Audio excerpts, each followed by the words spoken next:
2014 लोकसभा चुनाव को लेकर सभी पार्टियां अपनी अपनी तैयारी कर रही हैं। सुभाषपा भी लगातार 2024 के मद्देनजर अपने संगठन को मजबूत कर रही है। उत्तर प्रदेश से लेकर बिहार तक सुभाषपा ने तमाम तरह के अपने कार्यक्रम आयोजित किए। सुभाषपा का मानना है कि जल्द ही यूपी कैबिनेट का विस्तार होगा और उनके बड़े नेता को मंत्री बनाया जाएगा। 2024 लोकसभा चुनाव, यूपी कैबिनेट में राजभर कब बनेंगे मंत्री और प्रदेश के तमाम मुद्दों को लेकर सुभाषपा के राष्ट्रीय अध्यक्ष ओम प्रकाश राजभर से बातचीत की हमारे लखनऊ संवाददाता पंकज तिवारी ने। सुभाषपा चीफ ओम प्रकाश राजभर जी इस बात करने के लिए हमारे साथ मौजूद है। इनसे बात करते हैं।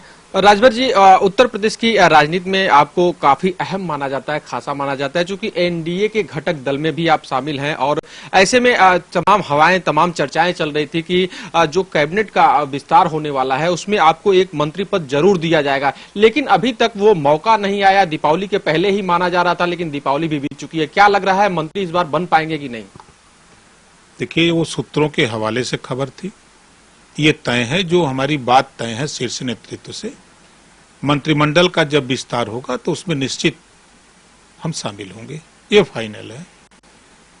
अब नेतृत्व मंत्रिमंडल का विस्तार कब करता है, जैसे कि खबर थी, मैंने भी बताया था कुछ साथियों से कि 7 तारीख को हम तारीख बताएंगे।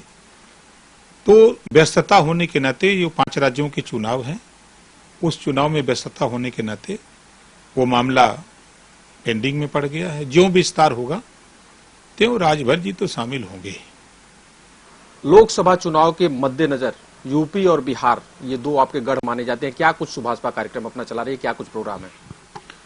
देखिए, हम वंचित शोषित जागरण कार्यक्रम चलाते हैं और जो पार्टी के विचार है, जब इस देश में चर्चा जब शुरू होती है यूसीसी की, तब हमारी चर्चा फिर शुरू हो जाती है। एक समान शिक्षा क्यों नहीं? जब एक देश एक राशन कार्ड लागू हो सकता है तो फिर एक देश एक शिक्षा क्यों नहीं लागू हो सकती है? तो हमारा अपना मानना है कि देश और प्रदेश तरक्की तभी करेगा जब समाज में शिक्षा होगी। शिक्षा एक साधन है। तो बहुत से गरीब ऐसे हैं जो शिक्षा से वंचित हैं पैसे के अभाव में। दुनिया के तमाम देशों में शिक्षा फ्री है, तो फिर भारत में भी शिक्षा फ्री होनी चाहिए और एक समान। स्वास्थ्य, जब माननीय प्रधानमंत्री जी आयुष्मान कार्ड 5 लाख हर गरीब को देने की बात हो रही है, तो बहुत से लोग गरीब नहीं बनवा पा रहे हैं शिक्षा के अभाव में या न जानकारी के अभाव में। तो हमारा अपना मानना है कि स्वास्थ्य फ्री कर दिया जाए गरीबों के लिए, 2 चीजें इनको फ्री कर दिया जाए और देश में रोजगार परक शिक्षा की जरूरत है। हमारी अपनी पार्टी का मानना है कि मोबाइल बनाना, मोटरसाइकिल बनाना, पंखा बनाना, लैपटॉप बनाना, फ्रिज बनाना, एसी बनाना, इस तरह के 100 विषय बने, एक विषय कक्षा 4 से पढ़ना अनिवार्य हो।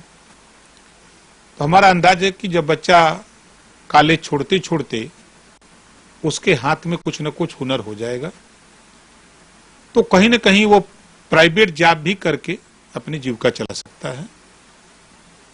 इस तरह के सिस्टम को हम लोग जनता के बीच में जगा रहे हैं कि देखो, राष्ट्रपिता महात्मा गांधी जी और सरदार वल्लभ भाई पटेल जी, जब देश की आजादी की बात थी, तमाम महापुरुष तो जगह जगह भाषण हो रहे थे कि देश आजाद होगा तो देश में शराब बंद होगी।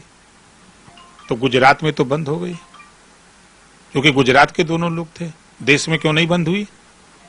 एक बड़ा मुद्दा है, इस शराब से गरीब परेशान है, शिक्षा नहीं पहुंच पा रही है उसके यहां, सामाजिक जीवन अस्त व्यस्त है, तबाही की कगार पर है जिस परिवार में ये गरीब में ये प्रवेश है। तो हम लोग, हमारी पार्टी का मानना है कि पूरे देश में शराबबंदी होनी चाहिए। जिन महापुरुषों ने संघर्ष करके देश को आजाद कराया, जिन मुद्दों पर, वो लागू होना चाहिए। इन चीजों की जानकारी हम लोग धरातल पे जनता को दे रहे हैं और तैयारी 24 की हो रही है। बिहार में क्या कुछ सुभाषपा अपने संगठन को लेकर के क्या कुछ कर रही है वहां पे? चूंकि आने वाले वक्त में लोकसभा चुनाव है और देख रहे हैं, तो बिहार को लेकर के आप लोगों की स्पेशल फोकस और एक रणनीति बन रही है, इसमें क्या कुछ प्रोग्राम है आपके? देखिए, वहां हर 8 दिन पर हम कार्यक्रम कर रहे हैं अभी 25 तारीख को कार्यक्रम है, फिर 30 को कार्यक्रम है, फिर 3 को कार्यक्रम है, फिर 10 को कार्यक्रम है। 25 को पश्चिमी चंपारण में है, 30 को अरवल में है, 3 तारीख को कटिहार में है, 10 तारीख को गोपालगंज में है, 24 तारीख को मधेपुरा में है, कटिहार में हमारा कार्यक्रम है। इस तरह बिहार में हम कार्यक्रम को पूरी तरह मजबूती से चला रहे हैं। वहाँ जो वंचित शोषित लोग हैं उनको जगाने का काम कर रहे हैं कि अपने हक के लिए लड़ो। इन दोनों नेताओं से आप निजात पा लो। लंबे समय तक दोनों का शासन रहा है, आपको कुछ दिए नहीं। बात करने के लिए बहुत बहुत थैंक यू। तो ये थे ओम प्रकाश राजभर, जिनका कहना था कि जो शीर्ष नेतृत्व से आश्वासन मिला है उसको लेकर के ओम प्रकाश राजभर चल रहे हैं। और कुछ कार्यक्रम, विशेष कार्यक्रम ऐसे थे जिनके चलते यूपी का कैबिनेट विस्तार नहीं हुआ। आने वाले वक्त में यूपी का कैबिनेट विस्तार होगा और राजभर का मंत्री बनना तय है। वीडियो जर्नलिस्ट राजू के साथ पंकज तिवारी, टीवी 27 लखनऊ। इस बुलेटिन में फिलहाल इतना है, लेकिन खबरों के तमाम